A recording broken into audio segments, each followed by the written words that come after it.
Seja bem-vindo, bem-vinda a mais um programa Palavra Ética especial, hoje, dia 31 de maio de 2025. Eu sou Gilvander Luiz Moreira, da Comissão Pastoral da Terra. Estamos iniciando essa live aqui para a gente tratar de um assunto muito sério, porque já foi aprovado na Câmara Federal, depois foi para o Senado aprovou, piorando um projeto de lei, o PL 2159 de 2021, que está sendo chamado por muita gente como o PL da devastação socioambiental. Então a gente precisa descobrir qual o teor, qual o conteúdo. É um PL que propõe autolicenciamento, é um tipo de porteira aberta para o agronegócio, para o Estado e para as mineradoras devastar. E como é que fica o meio ambiente garantido, por exemplo, na Constituição, no artigo 225, onde diz que os povos têm direito ao ambiente equilibrado, sustentável e preservado. Está no ar mais um episódio do programa Palavra Ética com o Frei Gilvander, um espaço de resistência e esperança, onde ecoa a voz de quem luta por direitos à terra, moradia, preservação ambiental, cidadania e superação de todas as injustiças. Aqui, a palavra ética ganha vida. Cada voz faz a diferença. A gente amplifica os gritos por justiça, os clamores e as reivindicações justas e legítimas dos povos, comunidades e dos movimentos sociais do campo e da cidade. E para conversar conosco nesse Palavra Ética especial aqui, temos a alegria de ter a participação da professora Lenice Baeta, que é a atual presidenta do CEDEFS, do Centro de Documentação Eloy Ferreira, e é também doutora e pós-doutora em Antropologia, Arqueologia e História. Seja bem-vinda, Lenice. Muito obrigada pelo convite, Gilvander, da CPT, para debater um assunto tão importante quanto esta aberração que é o projeto de lei 2159 de 2021, que foi chamado de forma correta, como o PL da devastação, porque de fato é um projeto de lei que ameaça de forma assim radical todos os direitos fundamentais das pessoas e da natureza. E a gente, como sabe que amanhã, será um dia de várias manifestações contra este PL, será um ato unificado, dia 1º de junho, em várias capitais e municípios do país. A gente considerou importante organizar, fazer um resumo muito rápido deste projeto de lei, porque a gente vê artigos muito bons escritos, matérias excelentes, mas muitas das vezes a gente sabe que as pessoas não têm tempo de ler esses documentos, e muitos perguntam: nossa, você ouviu falar que PL é esse? O que está acontecendo? Então a gente escuta muito isso em comunidades que a gente vai. O que você está achando? O que significa esse PL da devastação? É grave mesmo? É muito grave? Então, Gilvander, eu achei muito importante organizar os itens principais e a gente conversar um pouco sobre eles, porque eu acho que vai ser uma oportunidade de tirar algumas dúvidas e eu acho que informar melhor a população a respeito dos riscos que estamos sofrendo, Direitos já adquiridos certamente serão perdidos com este PL. E aí eu dou, em especial, dou uma atenção para a situação dos povos e comunidades tradicionais, que eu acho que ao longo do nosso debate nós vamos permear. Por isso que vai ser muito importante, os comentários do companheiro Nenzão Geraizeiro, que está lá no território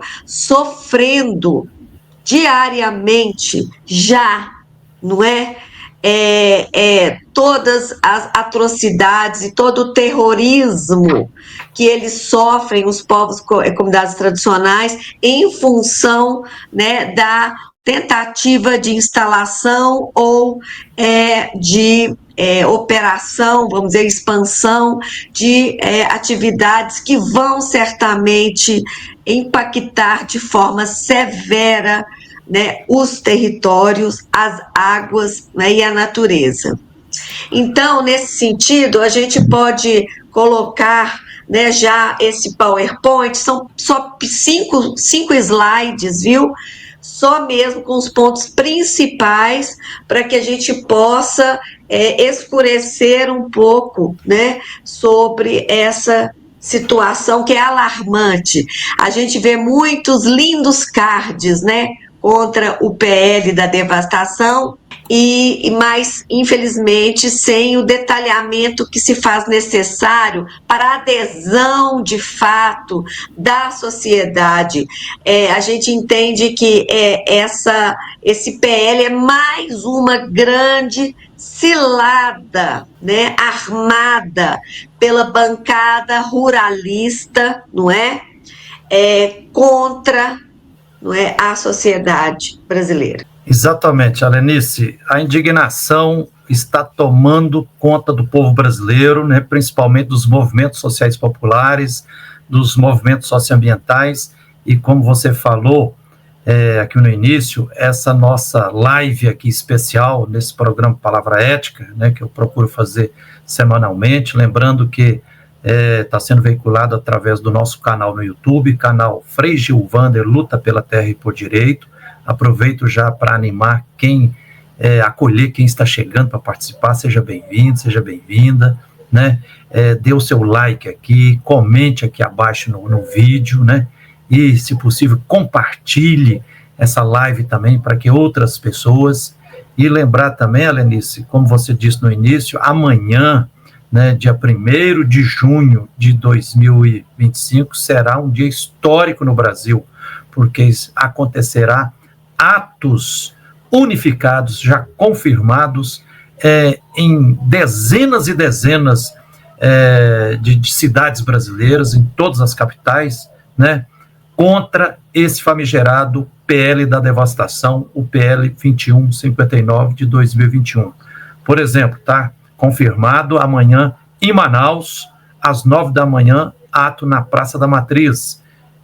Na Paraíba, em João Pessoa, às 15 horas, amanhã, dia 1º de junho, acontecerá às 15 horas, ato público no Busto de Tamandaré. E aqui em Belo Horizonte, capital mineira, às 9 da manhã, na Praça da Liberdade, ato público contra esse famigerado PL da devastação. Amanhã também, em Uberlândia, às 10 da manhã, na Praça Ismene Mendes, acontecerá ato público contra esse PL da devastação socioambiental.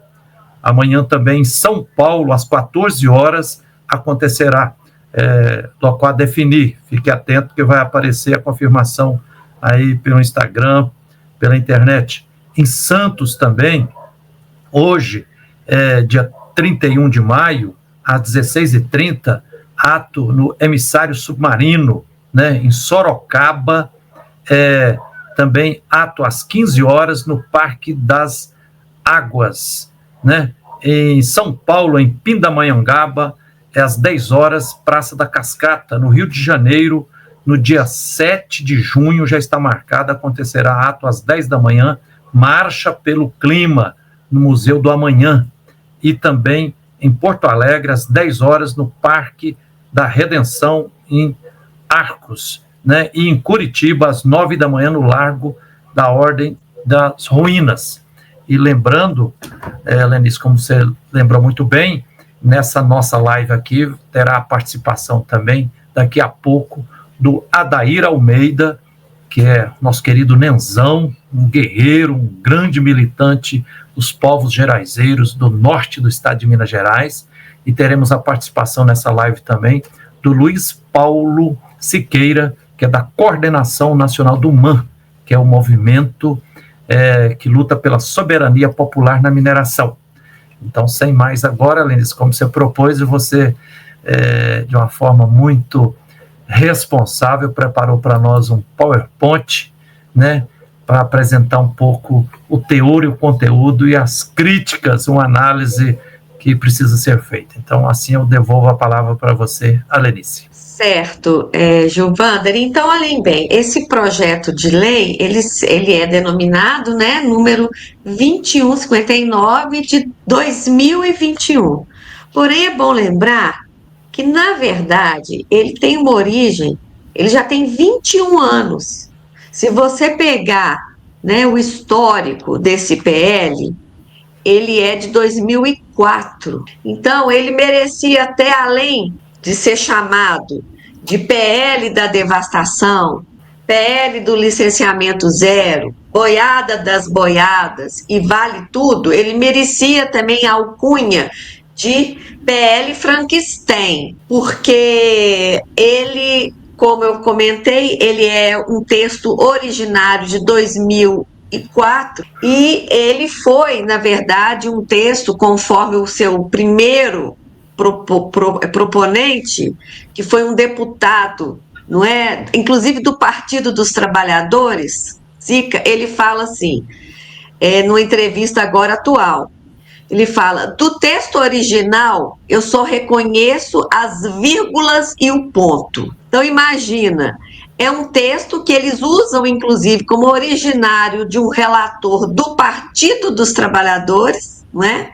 Porém, ele foi completamente desfigurado nos últimos anos e nos últimos 4 anos, né, ele sofreu abruptas alterações que já seriam terríveis, se não agora, né, nas últimas semanas, alterado pelo Senado, né, Federal, em especial, né, capitaneado pelo senador Davi Alcolumbre, não é, que fez proposições de alterações e de acréscimos aterrorizantes.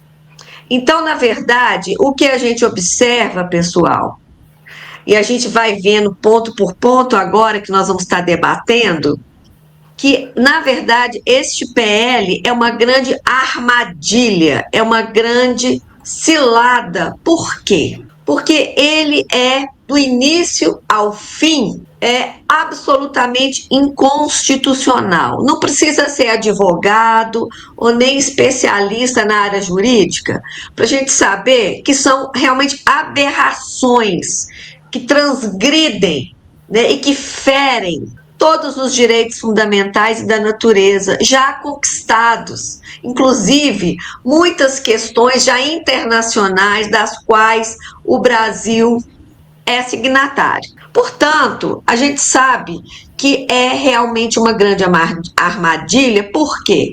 Porque simplesmente vai ser utilizado, não é, para fazer um terrorismo e para assediar, não é, politicamente, para que se consiga um Estado mínimo. Então, isso que fique muito claro, né? Que a gente está mostrando aqui um documento que, obviamente, não poderá ser formalizado, né? Porque se cair no colo do STF, do Supremo Tribunal, obviamente, eles não vão poder, né, acatar, porque muitos itens são, de fato, inconstitucionais. Porém, o que está por trás disso, não é? Eu acho que essa é a grande questão. É negociar o inegociável. Nós sabemos que, neste contexto, a gente tem o grande projeto de exploração do petróleo na margem equatorial, não é mesmo? Que está tendo muita polêmica, porque a gente sabe que o Ministério do Meio Ambiente, através, né, a gente sabe que a ministra Marina Silva tem se posicionado de forma muito responsável com relação, né, ao licenciamento ambiental deste grande empreendimento. Mas não é só desse grande empreendimento, colocando os riscos de se explorar petróleo né, nessa região da foz do Rio Amazônia, na região ali a 160 quilômetros apenas do Amapá. E a crise bio-oceânica que pode se causar ambiental nessa região. Por isto que o IBAMA, que é um órgão pertencente ao Ministério do Meio Ambiente, tem segurado de forma muito responsável, não é? O assédio da bancada ruralista, sobretudo, não é? E dos empreendedores da área do petróleo e da mineração. E eu me lembro que em 2015 aconteceu algo muito interessante, que foi exatamente uma pressão que foi sofrida para emplacar e licenciar, vocês devem lembrar, a usina hidrelétrica de Belo Monte, também na região amazônica. Aconteceu exatamente a mesma coisa. Grandes ciladas, projetos de alteração das leis na área de meio ambiente, não é? E uma pressão absurda para conseguir emplacar, não é? Belo Monte, exatamente no contexto, né, da conspiração do golpe, né, contra o governo popular eleito da presidenta Dilma Rousseff. Eu me lembro perfeitamente, é como se eu estivesse revivendo, né, um momento. O nosso pânico com relação a Belo Monte, que a gente sabia que já estava causando inúmeros impactos naquela região, junto a comunidades locais, ribeirinhas, indígenas, né, e contra próprias águas e natureza da região. Inúmeras denúncias em nível internacional, como agora, né, e houve uma pressão imensa ao governo Dilma e aos seus ministérios, e que culminou com a liberação, com a instalação e operação de Belo Monte. E hoje nós sabemos as gravíssimas consequências de Belo Monte. Então eu só queria falar um pouco dessa atmosfera, e que agora, mais recentemente, a bancada ruralista apertou ainda mais o governo de coalizão do presidente Lula, porque o IBAMA, também ligado ao Ministério de Meio Ambiente, não é? Com as suas vistorias de satélite, né? Eles identificaram inúmeras áreas sendo desmatadas e sendo ateados fogo. Eu até anotei aqui, foi 70 mil hectares de área, né, desmatada, só naquela região, sendo boa parte na região do Pará, enfim, na região amazônica. E o que significa? Consequentemente, os proprietários que se comprovar irregularidades, né, com relação a desmatamento, eles não poderão ter acesso aos financiamentos do Plano Safra. Isso é importante dizer, porque a bancada ruralista, a partir desses dois itens em especial, é claro que nós estamos falando de um contexto de país, né, gente?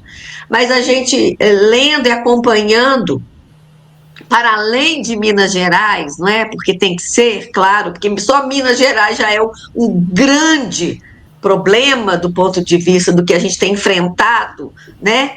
Com relação ao desrespeito, ao assédio, né, com relação à questão ambiental, mas esses dois pontos nos parecem fundamentais para a gente entender essas alterações, né, capitaneadas pelos senadores sobre este projeto de lei da devastação. Então, eu acho que é muito importante, primeiro, explicar esse contexto, né, dos últimas 2, 3 semanas. E é interessante que a gente está vendo também, paralelamente, aí eu estou falando um pouco do âmbito do Ministério do Meio Ambiente, mas agora eu quero falar um pouco no âmbito do Ministério da Cultura, né? A gente tem visto agora, exatamente nos últimos meses, 2 meses, uma proposta vinda do governo de revisão das instruções normativas que justamente orientam e operam, não é? O patrimônio cultural, aí que envolve patrimônio edificado, material, imaterial, né? No âmbito do licenciamento ambiental.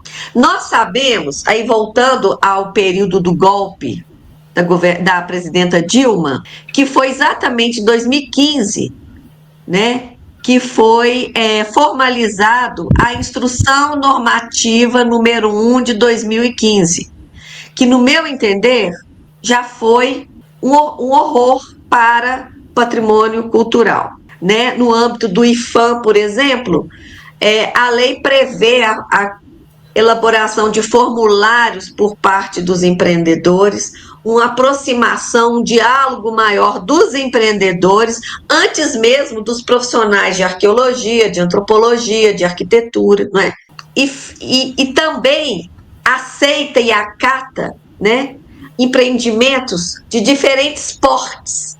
Como se sítio arqueológico, por exemplo, eu posso falar como arqueóloga, não pudesse ser destruído dentro de um empreendimento de pequeno porte, de médio ou de grande, tanto faz. Pensem bem, vamos fazer um pequeno exercício.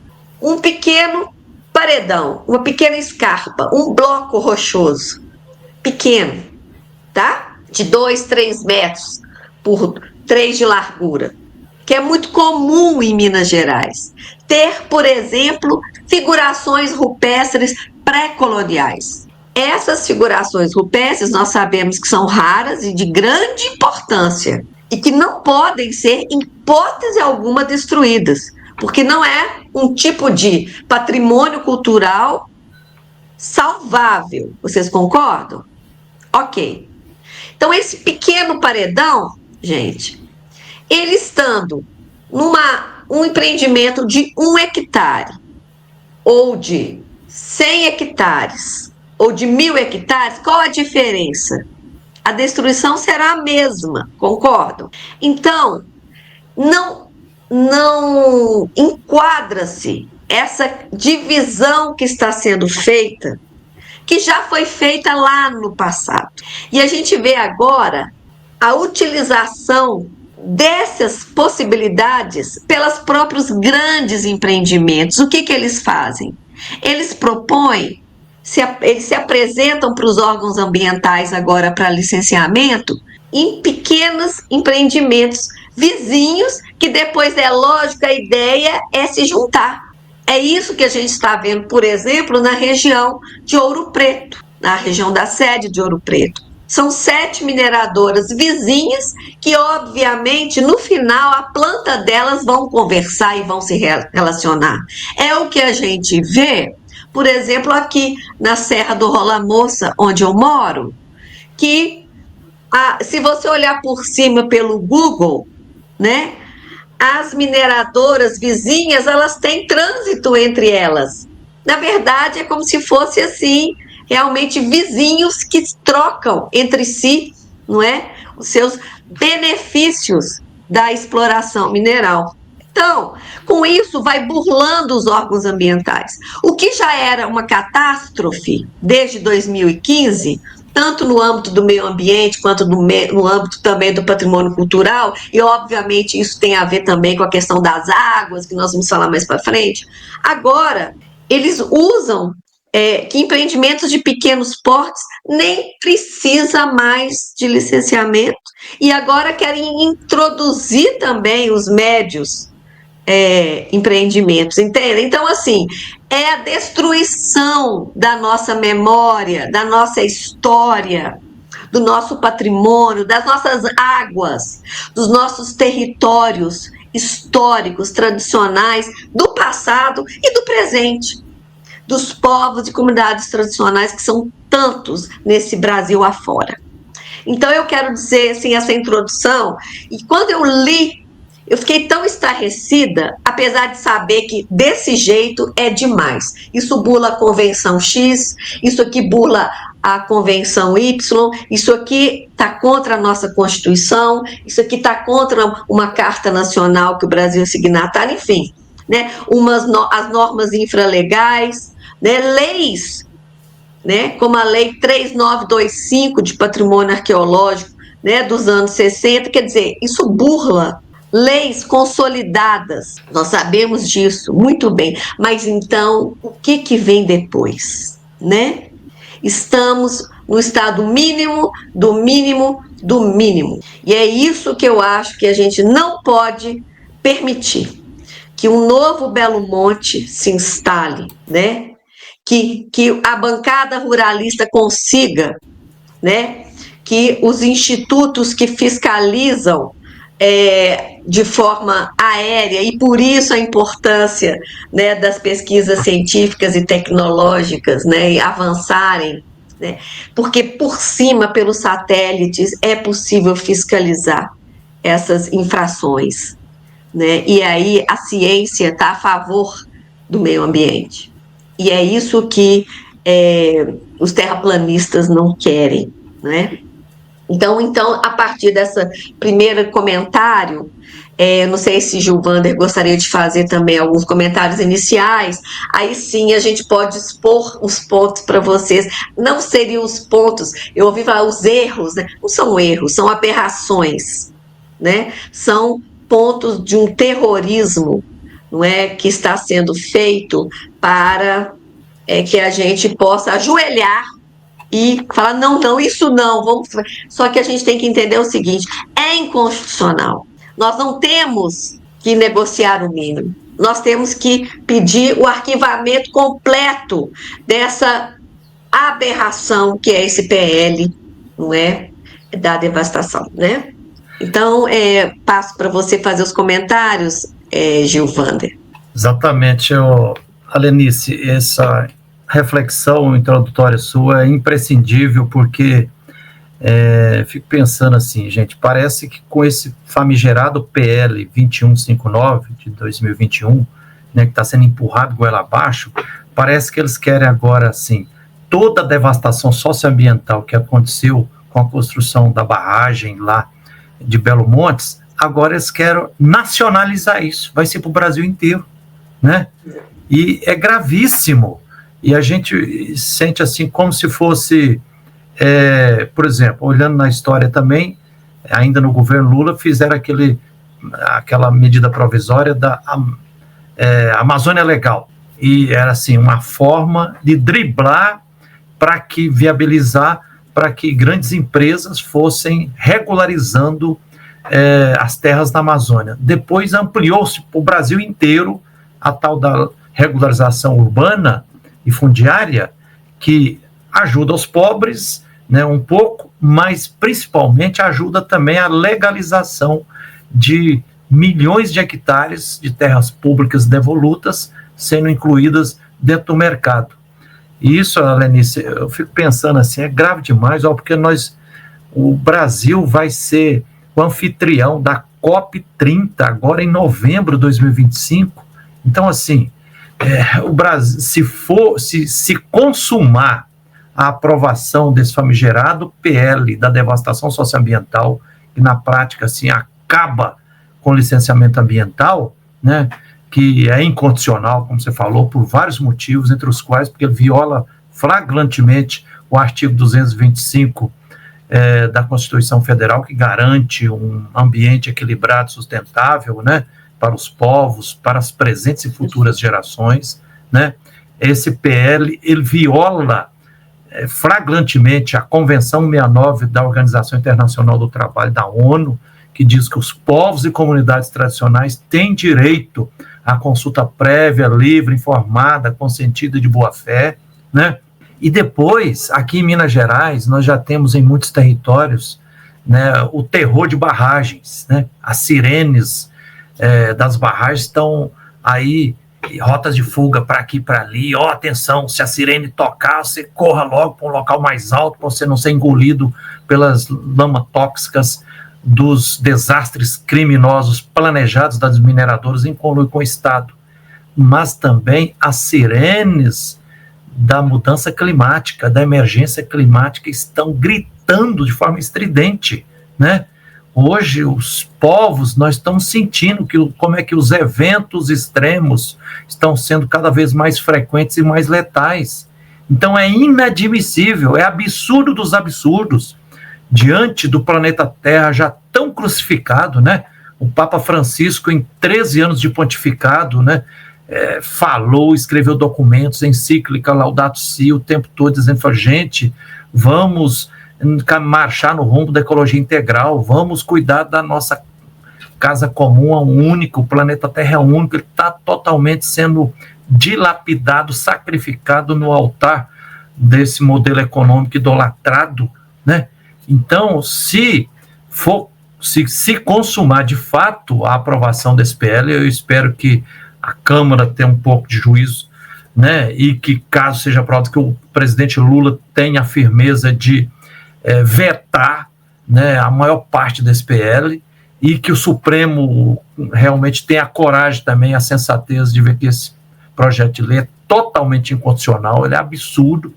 Além de ser um PL da devastação socioambiental, eu arrisco a dizer assim também que é um PL exterminador do futuro, né? Acaba com o futuro dos povos e comunidades tradicionais, dos povos originários, dos povos indígenas, né?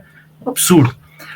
Eu estou muito indignado com isso também, e vamos lá, gente, todo mundo, hoje, dia 31 de maio, já está acontecendo manifestações em várias cidades do Brasil, amanhã, atos unificados em dezenas de cidades pelo Brasil afora, e ao longo da semana, dia 6, dia 7, vai continuar esse movimento. Nós temos que barrar, conforme a professora Lenice Baeta comentou aqui, esse PL precisa ser arquivado e jogado na lata de lixo da história, é um absurdo, tá?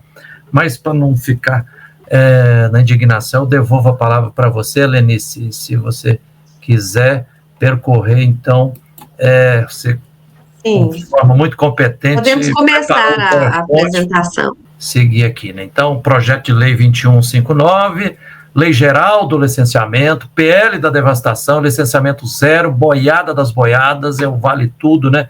As mudanças no texto estão na direção contrária do que prevê a Constituição Federal sobre o direito e o meio ambiente equilibrado. Então, vamos para a segunda, e agora é com você, Lenice. Linhas gerais. Isso. Então, é só para quem ainda não teve a oportunidade de ler, né, sobre esse PL, a gente organizou, então, essas linhas gerais. O que são as linhas gerais sobre este PL da devastação? Ela reduz as obrigações de empreendedores, ela dilui o poder da fiscalização, ela ignora territórios tradicionais e ela implode a base regulatória do licenciamento ambiental em vigor. Então, como a gente estava conversando, né, vocês vão ver aí à frente, né, o autolicenciamento, ele acontecia em algumas situações de alguns tipos e modalidades de empreendimentos de pequeno porte, o que já é um absurdo, tá? Então, por exemplo, obras de instalação de rede, né, de subterrânea, como eletricidade, fluvial, algumas atividades, algumas obras, já não se exigia mais o licenciamento, se for de pequeno porte, ok? O que já, como eu comentei, já foi uma coisa extremamente complicada. Eu vou dar alguns exemplos para você sobre isso. Então, por exemplo, de pequeno porte, né, que já aconteceu. Já aconteceu obra de pequeno porte, por exemplo, de eletricidade e de água da Copasa, por exemplo, né, que é em Diamantina, tá? Que é um município diamantino. E sabe o que aconteceu? Quando abriram a vala, apareceu uma série de testemunhos de níveis antigos, da antiga cidade de Diamantina, que a gente sabe que ela é setecentista. Então, apareceu canos antigos, bicames de pedra, aqueles canos antigos, cultura material. Isso tudo teria sido perdido se a própria população não tivesse denunciado ao IPHAN, e aí o IPHAN tem embargado a obra. Entendam como que, às vezes, você vai construir, né, uma pequena estrada uma pequena estrada, né? Por exemplo, como já aconteceu em várias situações em todo o país. E essa pequena estrada, ela, quando vai passar o trator, ela expõe um antigo aldeamento indígena, né, de séculos atrás, até mesmo pré-colonial. Não é? Por quê? Porque não foi feito um estudo anterior, um estudo de impacto ambiental, que aí envolveria profissionais de várias áreas, dentre eles também, né, do patrimônio cultural. Então, gente, é gravíssimo, né, você já deixar de fora esse tipo de empreendimento, alegando que é pequeno. Realmente, ele pode ser pequeno em tamanho, não significa que o impacto não possa ser tão grande quanto outras modalidades, não é, de empreendimentos econômicos, que são vários, não é mesmo? Então, é necessário sim estudos de várias áreas. Eu estou falando aqui mais da área de cultural, né, porque é a minha, mas é óbvio que eu estou envolvendo a questão dos estudos de meio físico, biótico, cultural, meio socioeconômico, não é? Patrimônio material e imaterial, viu, gente? Mas, assim, eu estou dando alguns exemplos do que eu estou mais acostumada, né, no meu dia a dia. Volta, por favor, a tela. Exatamente, e além disso, você fala, Lenice, ainda tem a questão de driblar, porque às vezes tem um mega empreendimento que é, assim, brutal, e aí as grandes empresas repartem aquele grande empreendimento em 10 pequenos, como se fossem 10 filiais. Então, quer dizer, o desastre, as consequências são brutais, né? Mas vamos retomar. E se não tem estudo, não tem fiscalização, né? Se não tem um processo, não é, amarrado, imbricado, né, uma rede de construção, de avaliação ambiental, obviamente na ponta não tem fiscalização. Com isso, voltamos ao patrimônio imaterial, quer dizer, ignora, obviamente, territórios tradicionais, tanto territórios antigos, pré-coloniais, quanto territórios atuais, né, onde tem moradores e comunidades, não é, de várias categorias de povos e comunidades tradicionais, também reconhecidos, são 29 categorias, pelo menos, já reconhecida em lei, na legislação, né, de povos e comunidades tradicionais, que tem, conforme o próprio Gilvander comentou anteriormente, direitos já internacionais, né, a partir da Convenção 69 da OIT, que o Brasil é signatário, que tem direito, não é, de ser consultado, inclusive, se quer ou não aquele tipo de intervenção naquele espaço, seja ele econômico, empreendimento econômico, obra, ou até mesmo algum projeto de cunho administrativo por parte do poder público, não é?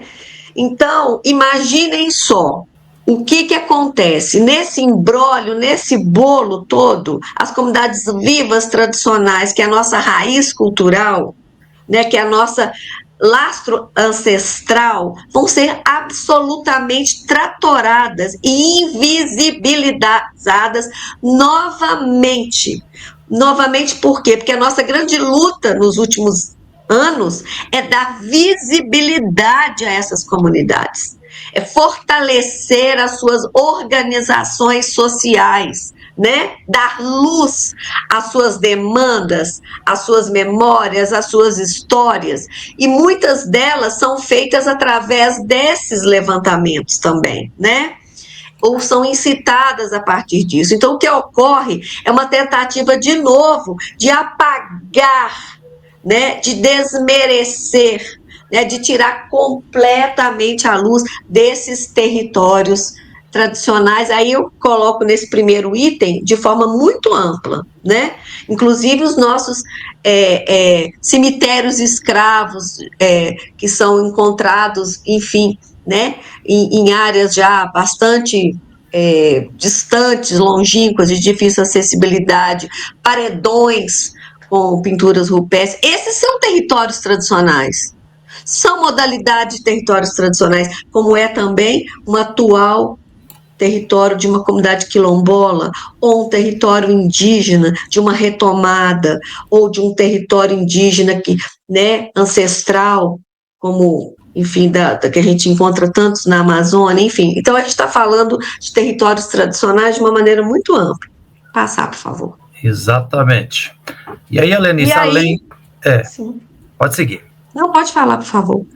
Não, eu ia falar o seguinte, você falando, a luta nas últimas décadas tem sido para tirar da invisibilidade os povos e comunidades tradicionais, os camponeses, porque a pressão da urbanização, né, o agronegócio, os empresários da cidade tomando conta do campo e enxotando todo mundo para as periferias das grandes cidades.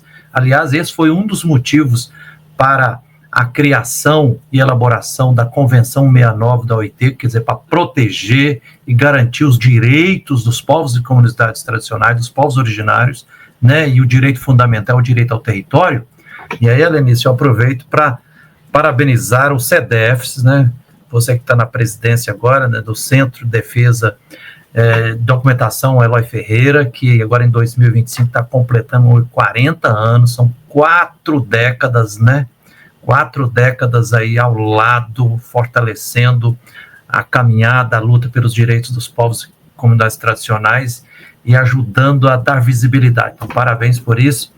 Agora, Lenice, retomando o PowerPoint que você colocou, além de flexibilizar aqui, diminuir, né, as responsabilidades das empresas, de diluir fiscalização, o Senado Federal ainda piorou mais o projeto de lei que foi aprovado na Câmara, não foi? Exato. Então, aí, o que já estava absurdamente desgraçado, né, e inconstitucional, ainda ficou pior, uma jogada, né, de mestre do mal, né, claro, do senador Davi Alcolumbre, que propôs a introdução da licença ambiental especial, a LAI, né, que libera de modo mais rápido projetos considerados prioritários para o governo federal. O que vocês acham que está por trás disso?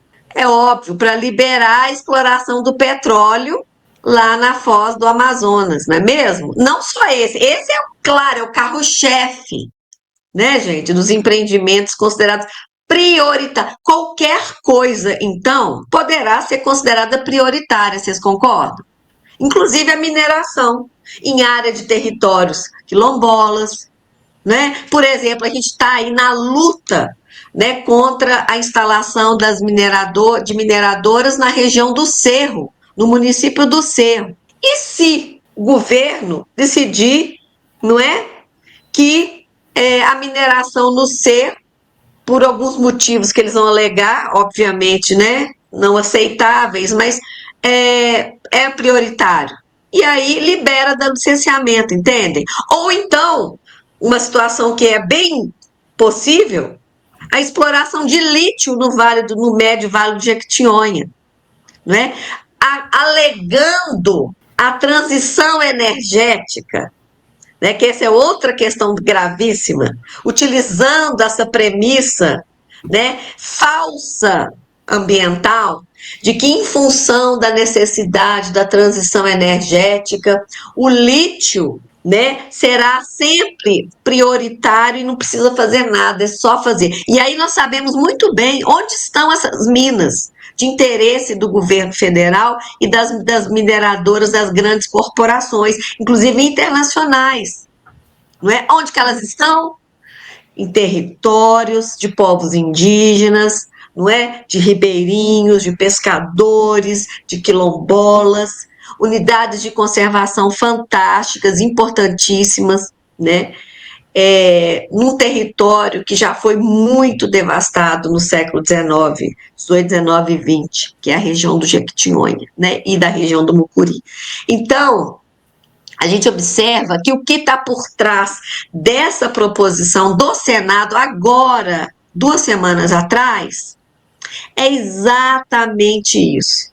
emplacar os projetos prioritários, e aí vai ser, gente, uma tragédia. Por isso que entendam a gravidade deste PL, quando entra, não é, essa proposição do Senado, né?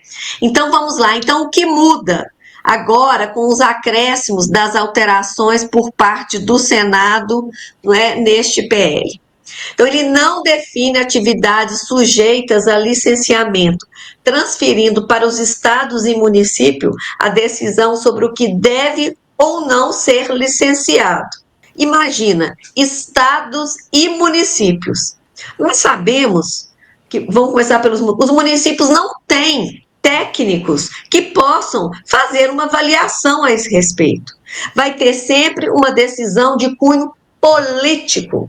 E nós sabemos perfeitamente bem o assédio dessas grandes mineradoras financiando campanhas políticas, tanto de prefeitos como de vereadores, de deputadas federais e estaduais. Imagina o assédio. É óbvio que nunca, nesse contexto, um município vai se indispor ou vai dizer, não, peraí, nós não temos condições de liberar isso aqui, tem que ser o Estado. Eles vão falar, não, a gente vai liberar sim, porque a gente entende que não tem necessidade de um regramento, de nenhum estudo ambiental. É óbvio, nós já vemos isso acontecendo, né, gente? Aí, por exemplo, a gente tem uma situação em Itabirito muito interessante, que é a obra, né, de um terminal ferroviário no Bação, certo?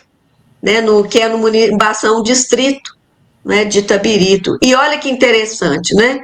O terminal tem a área dele e aí ele negociou com a própria prefeitura que ela que vai ampliar a estrada de acesso ao terminal. Própria prefeitura. E já não tem licenciamento nenhum, já não precisa de nenhum estudo, entende? Porque ela transfere já para o município a ampliação dessa estrada, sendo que a gente sabe que pelo Código de Mineração, entendo, o transporte de minério para fins de comercialização é um empreendimento que precisa de ter licenciamento específico. Já não está acontecendo isso na realidade em muitos municípios do interior. Então a gente já vê ali uma parceria, né, público-privada, que é né, entre o poder municipal e o empreendedor, não é mesmo? Então, imagina se a prefeitura iria ir contra o empreendimento, avaliando, não, precisa-se de estudos, com rigor. Não existe nem corpo técnico para isso. Isso é uma aberração. Isso é realmente a porteira das porteiras. Não é nem porteira aberta, é porteira arrancada, não é mesmo, gente? E nós sabemos, por exemplo, que no caminho dessas estradas, dando o exemplo que eu estou falando, né, de Bação, em Itabirito, Minas Gerais, tem série de sítios arqueológicos no caminho, né? Então, tem matas, unidades de conservação, APPs, né? Então, assim, áreas que precisariam, sim, de um estudo pormenorizado. Então, vejam, já estão fragmentando, já estão fazendo parcerias com o poder público municipal nesse sentido.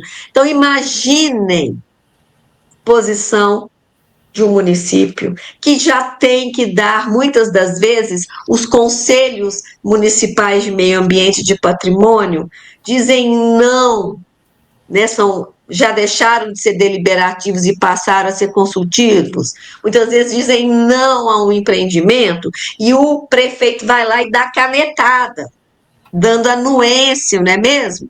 Quantas vezes a gente já denunciou canetadas de prefeitos dando anuência para mineradoras?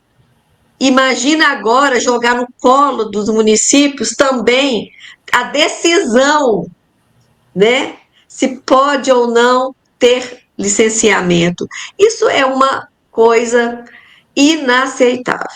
Exatamente, Helenice. É assim, a experiência demonstra que essa proposta é brutal, é totalmente covarde, porque uma metáfora assim que eu vejo é repassar para estados e para municípios o direito de fazer licenciamento ambiental é a mesma coisa de repassar para a raposa o direito de cuidar do galinheiro, né? O que a gente vê aí é muito difícil em Minas Gerais e em todos os estados do Brasil encontrar prefeitos que tenham a coragem de negar uma licença de anuência a um projeto de interesse do grande capital, seja de mineração, do agronegócio e tudo, né?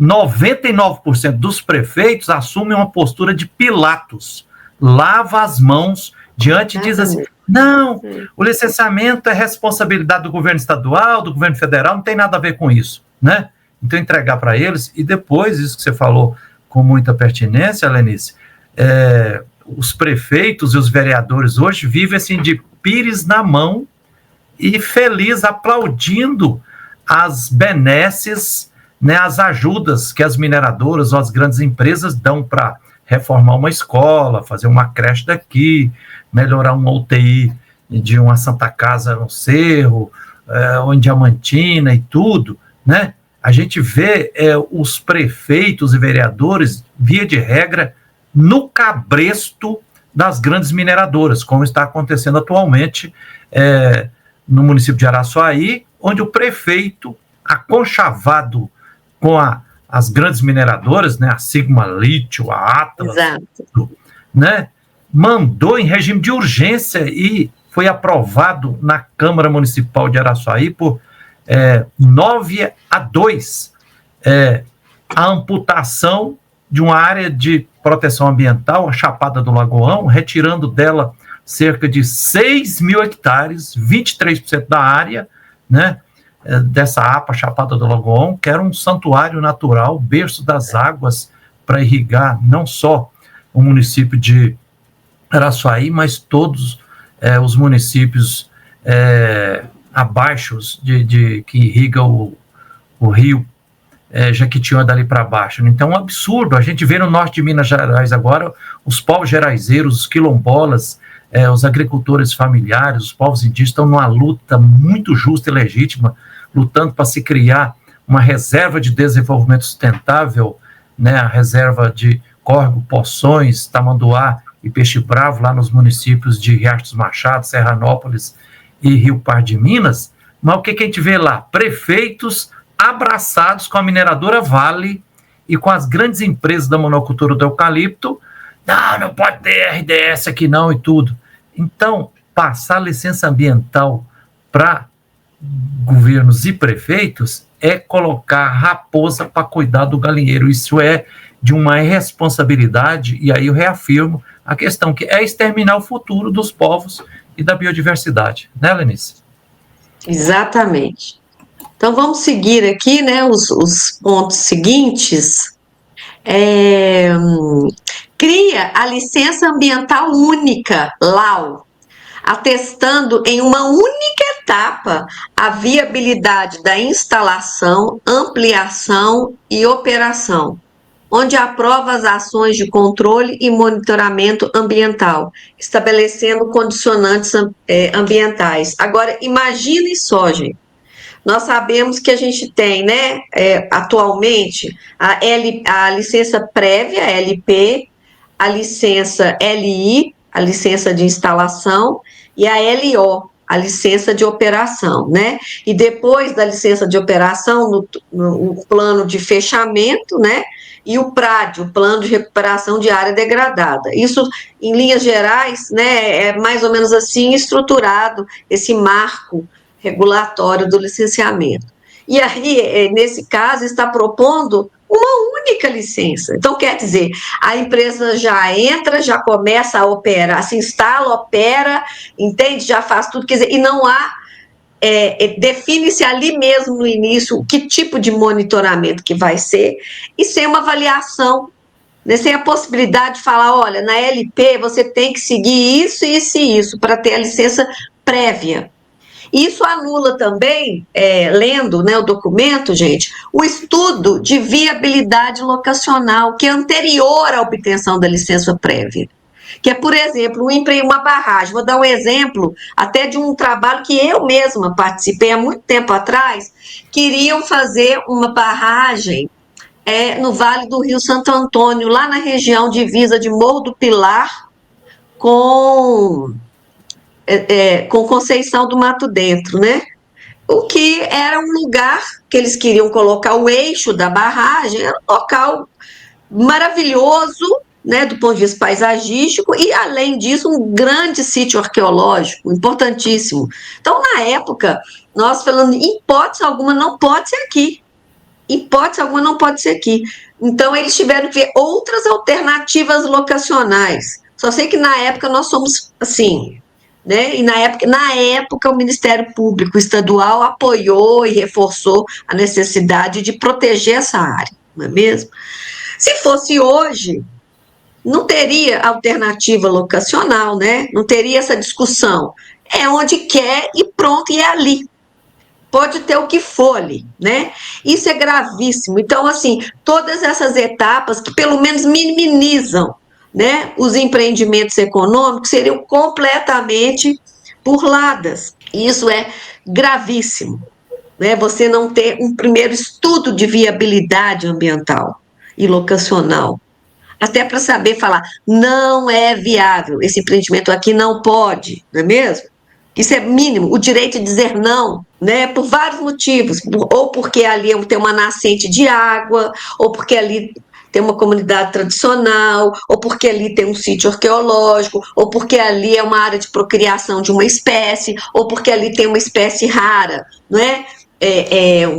Uma árvore, enfim, uma planta rara, né? E que ali é o único ponto dela, então ali não pode ter nada, enfim, por vários motivos, ou 1, ou 2, ou 10, que sejam, né? Mas esse estudo de viabilidade, ele é fundamental. Mas na hora que não tem nem estudo de viabilidade, tem só lá, o empreendedor aperta um botão, né, entra no computador e faz o autolicenciamento, ele faz, ele propõe, ele preenche o formulário e ok. Isso não existe, né, gente? Isso aí é inaceitável. Isso é o fim do mundo, isso é o fim do planeta, não é mesmo? Exatamente, Alenice.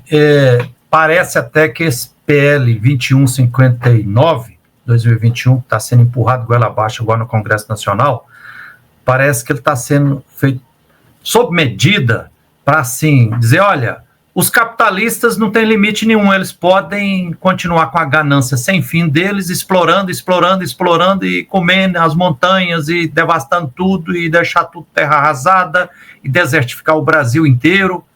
Por exemplo, o que você está colocando aqui, o teor e o conteúdo, eu estou me lembrando, esse PL, ele, se for aprovado definitivamente, sancionado pelo presidente Lula, ele lança uma capa de legalidade, por exemplo, sobre o famigerado rodoanel, rodominério, que o desgovernador Zema está empurrando goela abaixo aqui em Minas Gerais, na região metropolitana de Belo Horizonte.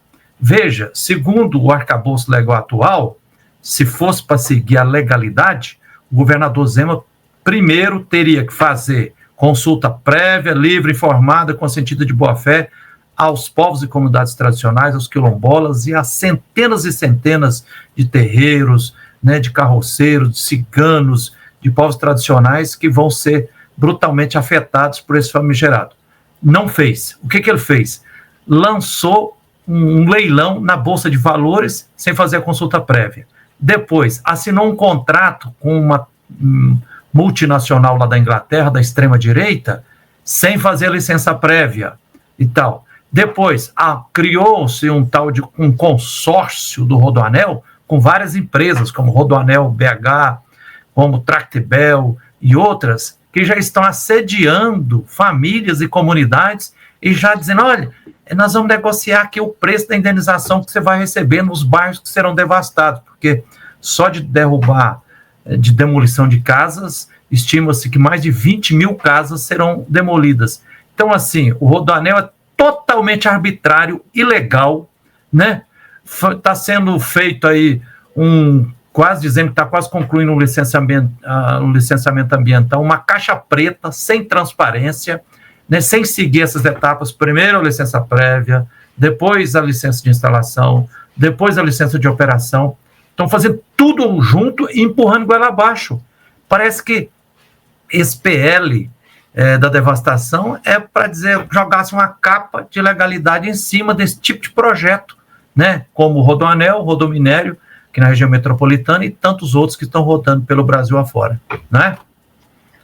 Uma das críticas também eles estão fazendo por exemplo, o projeto, né, do ferro-grão, né, que é também de um grande interesse da bancada ruralista, e que a gente sabe que no trajeto do ferro-grão, como o rodominério, claro que em escalas diferentes, o rodominério está circunscrito à região metropolitana de Belo Horizonte, no caso do ferro-grão, do projeto ferro-grão, ele vai transportar, né, produtos e vai cortar praticamente o país, né, e vai passar por vários estados, mas assim, o que eles estão dizendo é exatamente isso, estrategicamente é liberar também ferro-grão, né, e que vai passar em áreas indígenas, áreas, unidades de conservação, áreas, enfim, comunidades, e não pretendem, pelo que a gente ou escuta, que a gente lê, eles não querem alterar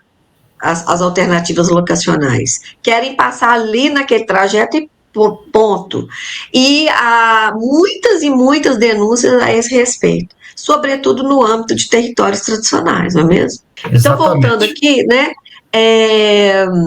Então, aqui, como eu li, né? Expande a licença por adesão e compromisso, o LAC, para médio porte e médio potencial poluidor, o autolicenciamento do empreendedor. Então, quer dizer, aquilo que eu comentei antes, que era antes restritos algumas modalidades de empreendimentos de pequeno porte, eles agora propõem que, imagina, empreendimentos de médio porte, que aí entram também, né, gente, barragens mineradoras, muitas mineradoras, não é?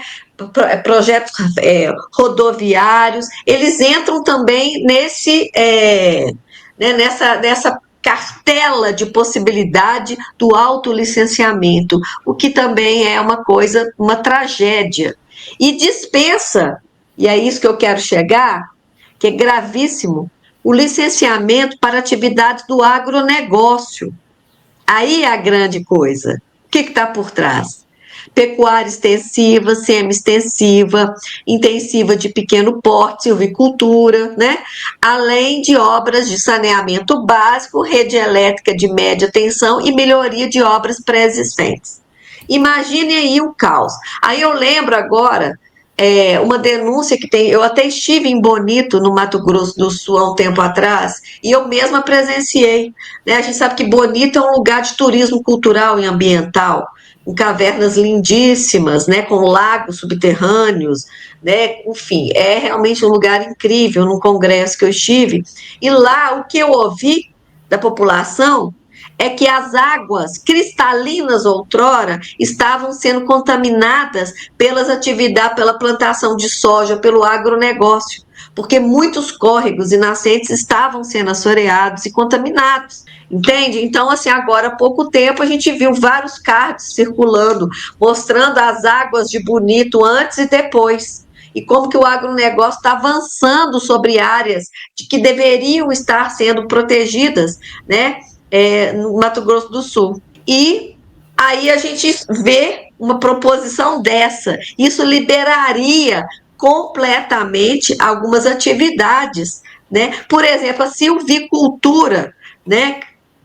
Plantação de eucalipto, né, na região aqui que a gente tem de Martinho Campos, né, na região do Vale do Rio Pará, né, Rio Pará afluente do São Francisco, do Paraupeba, desculpa.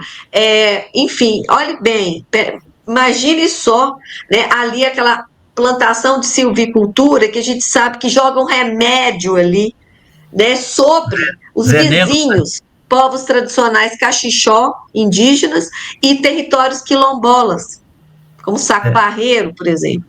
E não então, é remédio, imagina, é veneno mesmo, né?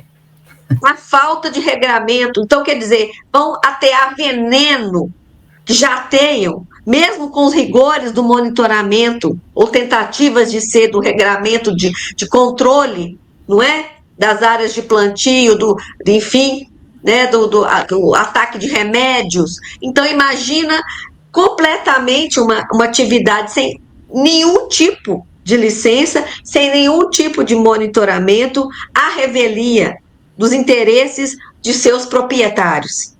E as comunidades vizinhas? E os impactos indiretos que não estão sendo mais considerados, só estão sendo considerados impactos diretos e com nexo causal. Quer dizer, que se possa provar. Isso é gravíssimo. Exatamente, Alenice, esse PL 2159, ele é de uma brutalidade tal, realmente é exterminador do futuro, a porteira, a escancarada, paboiada do agronegócio, das mineradoras repassar, né? A gente poderia ficar aqui um dia analisando e criticando, mas te ajudar um pouco aqui, até para você descansar um pouco a voz, no PowerPoint que você colocou no quarto slide, né? Esse PL 2159 dispensa estudo e relatório de impacto ambiental, quer dizer, dispensa o EIA-RIMA para empreendimentos que o órgão ambiental considerar livre de impacto, sem regra.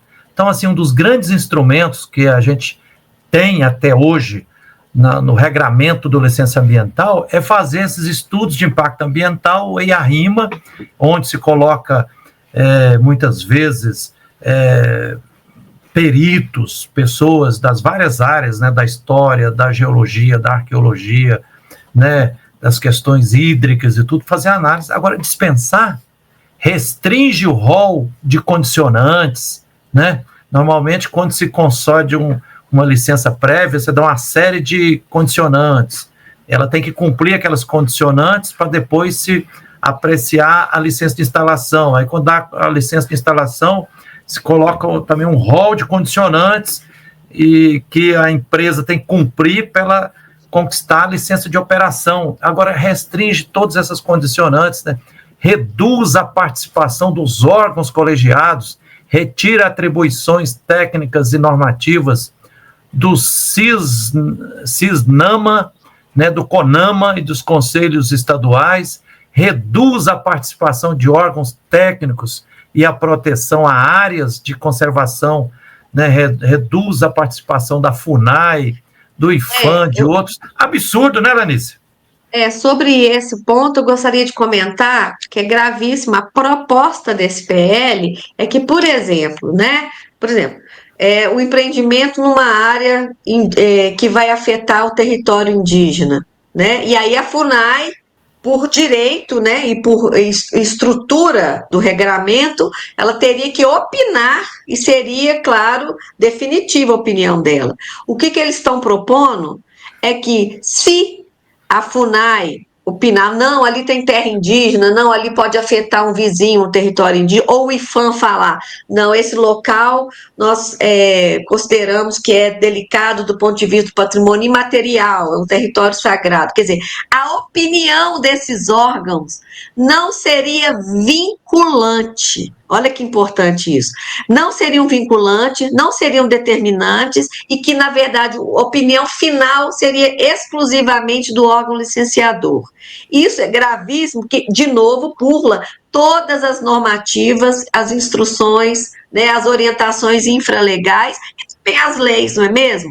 Então, aí eu pergunto para vocês, e agora, semana passada, até dia 26 de maio, era o prazo para nós, pessoas que atuam na área de patrimônio, fazer proposições para alteração da Instrução Normativa 2015, que eu falei para vocês que orienta os estudos relacionados a patrimônio cultural, dentre eles arqueológico, imaterial, antropológico e tal, num contexto do licenciamento ambiental. Para que a gente está fazendo isso, que a gente sabe que vai piorar, o que já está ruim, essa instrução já é ruim, nesse contexto, entendam que é uma cilada para nós, entende?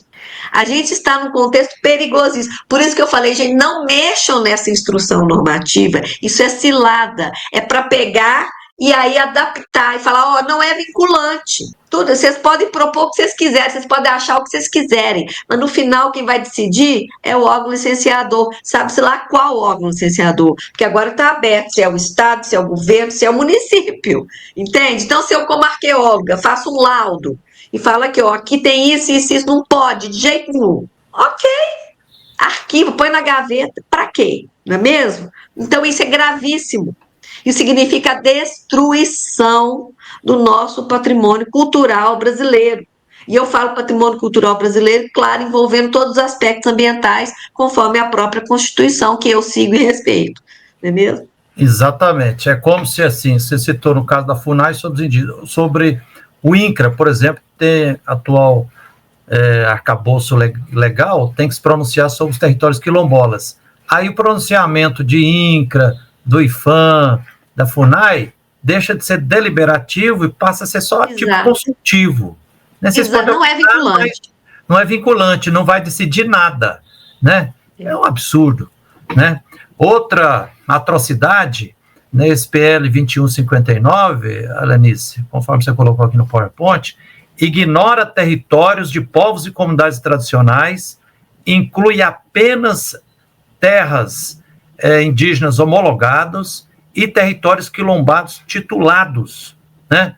Diminui a participação social, apenas uma audiência Deixa eu só comentar. Né? Com relação a esse ponto anterior, olha que é grande absurdo. Então, eles só vão considerar essas categorias de territórios. Então, quer dizer, o território que é em quilombola já certificado, imagina, pela Fundação Cultural Palmares, não será considerado. É só se ele já tiver sido titulado. Entendam a gravidade disso.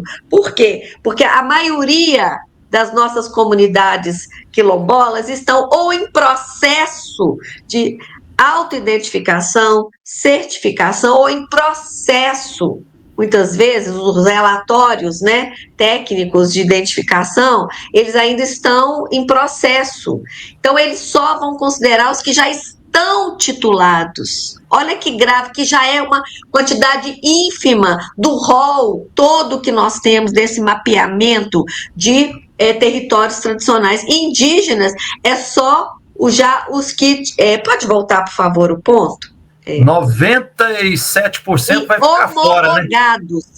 Entenda, há muitos territórios indígenas que ainda estão em processo de identificação ou de demarcação. Então, isso é gravíssimo.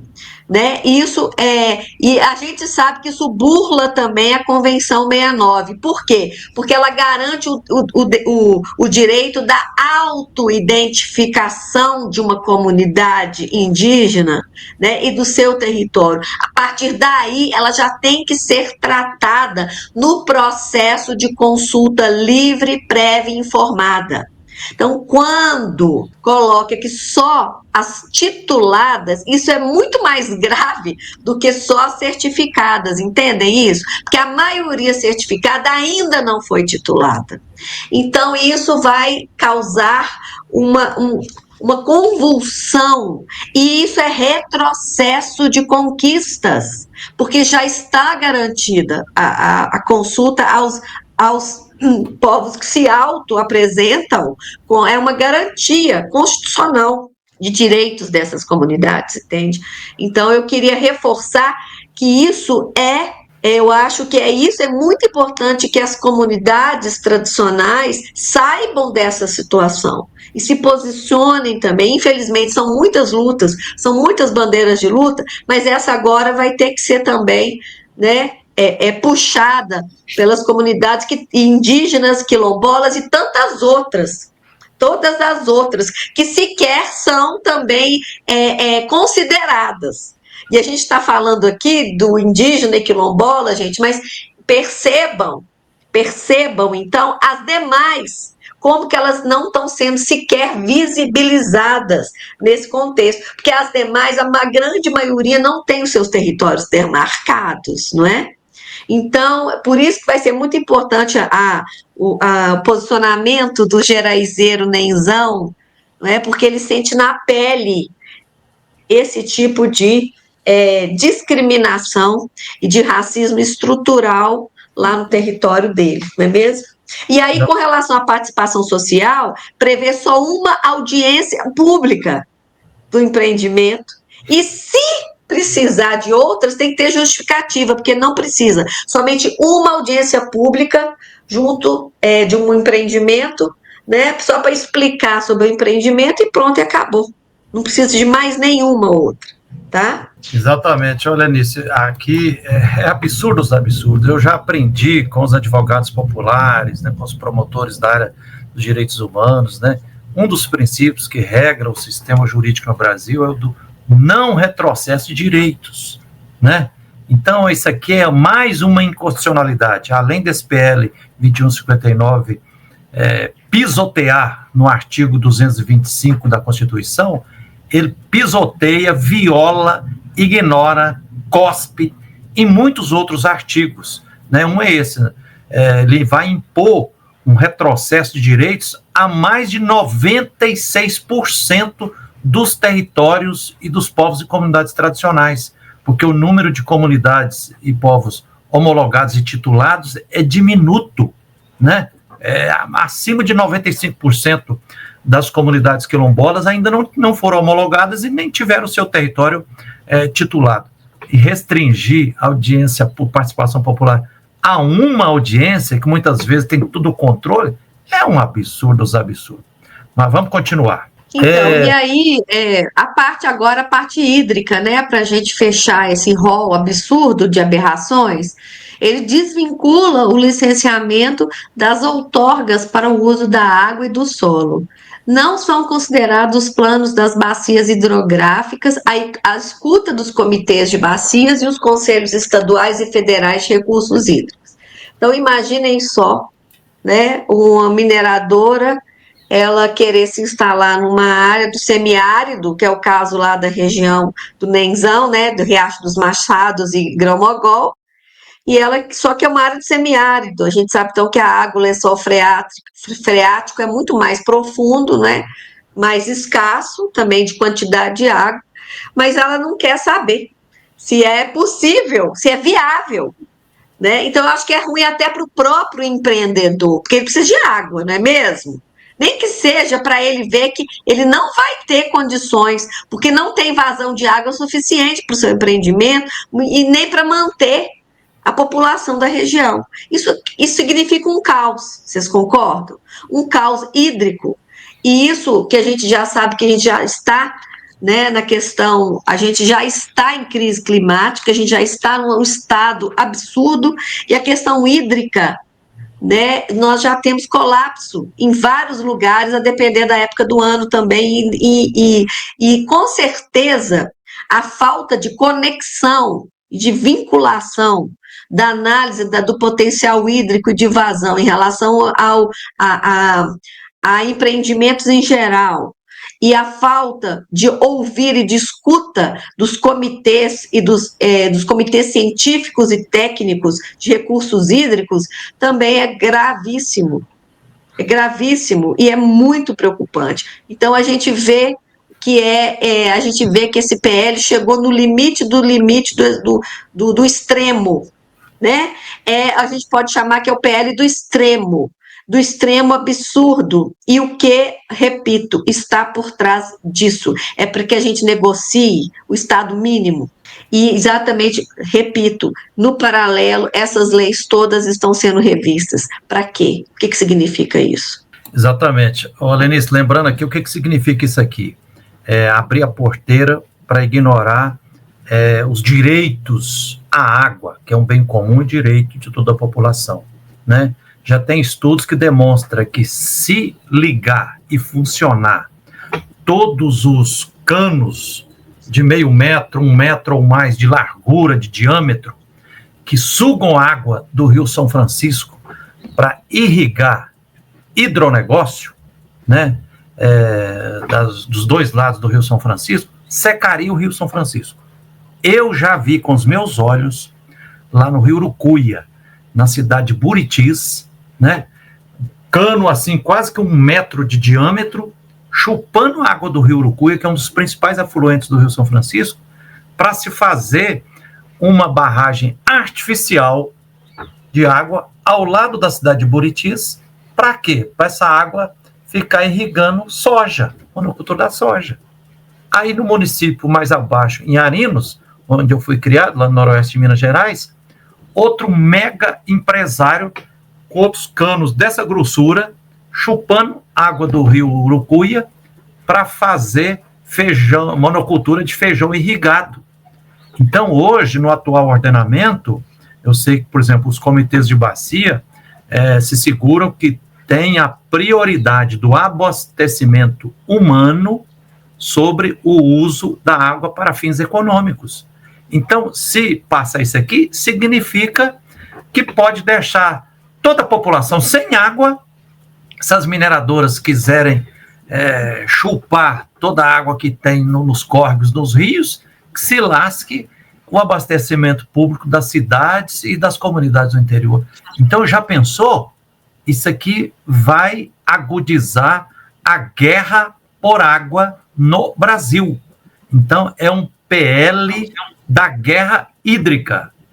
Esse PL 2151 é um PL também que ameaça matar de sede, né, o povo, como está lá o povo palestino agora lá, debaixo de um genocídio proposto pelo Estado colonialista, genocídio de Israel, e ainda, além do bombardeio, sendo forçado a viver sem alimentos e sem água. É absurdo os absurdos, né? Alenice, mas para concluir, finalzinho aqui, quem ganha com o PL 2159, o PL da devastação? Alenice. Então, não, pode comentar. Eu acho que você pode fechar essa parte. Eu acho que, assim, é evidente, né? Quando a gente vê esses projetos... Hoje, por exemplo, teoricamente se diz assim que os parlamentares, seja vereadores, deputados estaduais, deputados federais, senadores, em tese, teoricamente, são considerados representantes dos povos, da sociedade. Mas, na prática, lamentavelmente, né, 85% dos deputados federais e dos senadores, e também arrisco a dizer, acima de 80% dos vereadores, não estão representando o povo, ou melhor dizendo, os povos, né? Esse PL, ele atende aos interesses da bancada ruralista, né, que é a bancada do boi, da bala e da Bíblia, né? Atende aos interesses das grandes corporações econômicas e principalmente das multinacionais, né? Suspeitamos aqui que todas essas empresas que têm alavancando, por exemplo, no norte de Minas Gerais, nós temos a SAM, a mineradora sul-americana, que é da chinesa.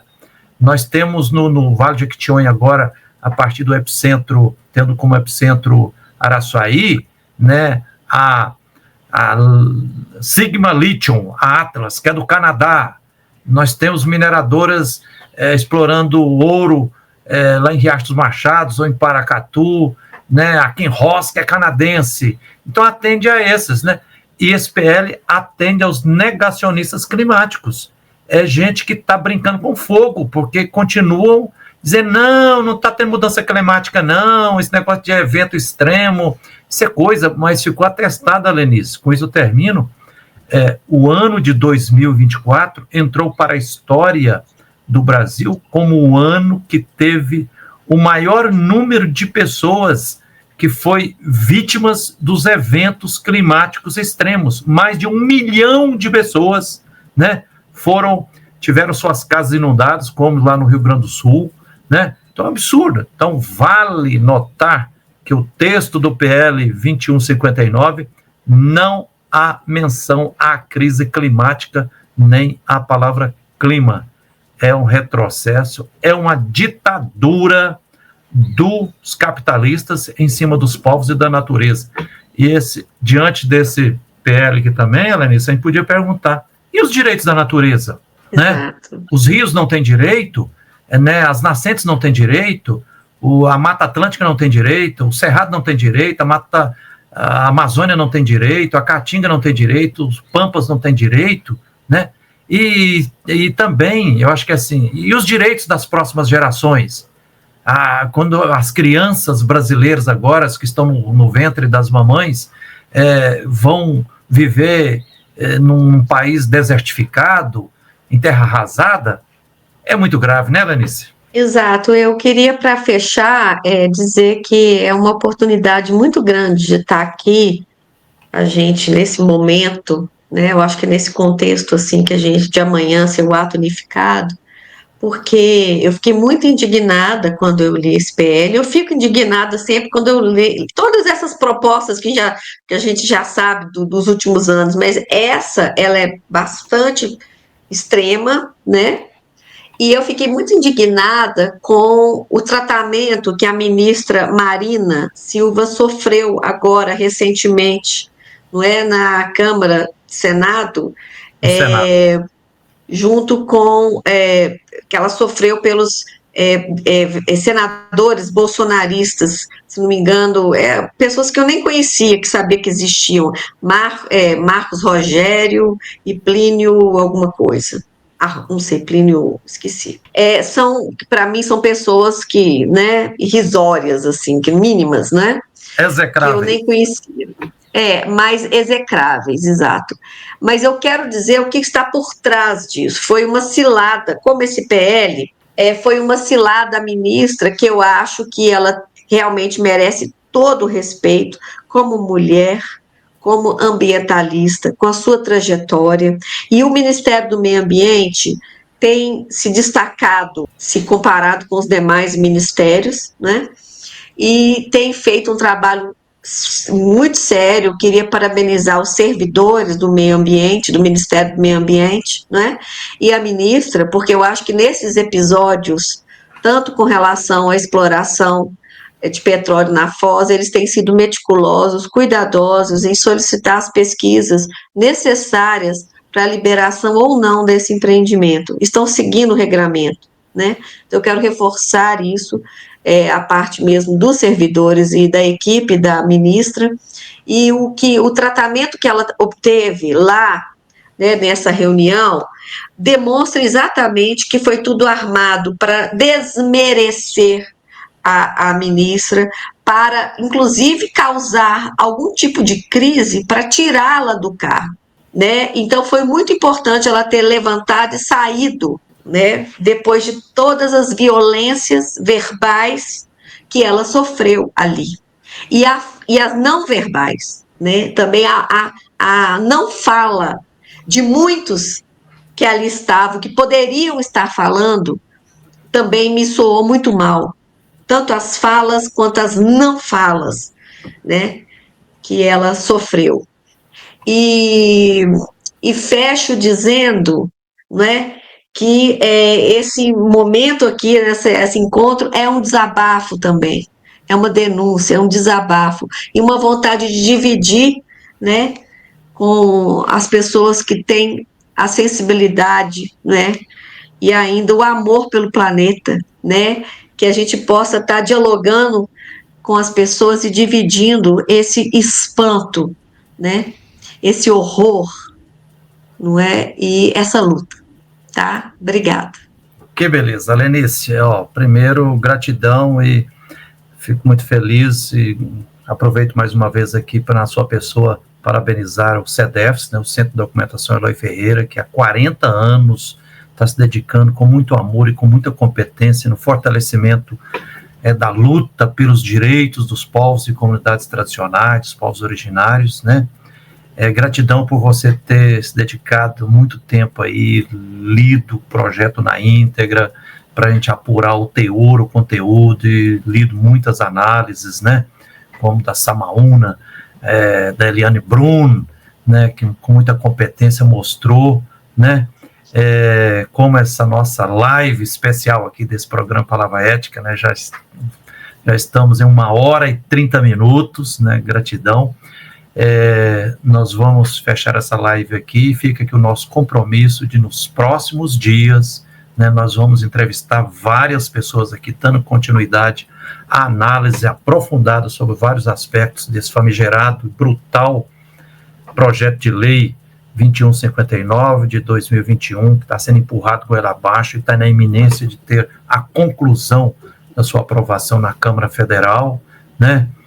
Esse PL não pode ter a conclusão aprovada, ele tem que ser arquivado, tem que ser jogado na lata de lixo, ele não pode ser referendado pela Câmara Federal. Ele, se for aprovado no Legislativo Federal, ele tem que ser vetado na íntegra pelo presidente Lula, se não, ele tem que ser derrubado pelo Supremo Tribunal Federal. É um absurdo, a questão de vida ou morte aqui, né, que está em jogo.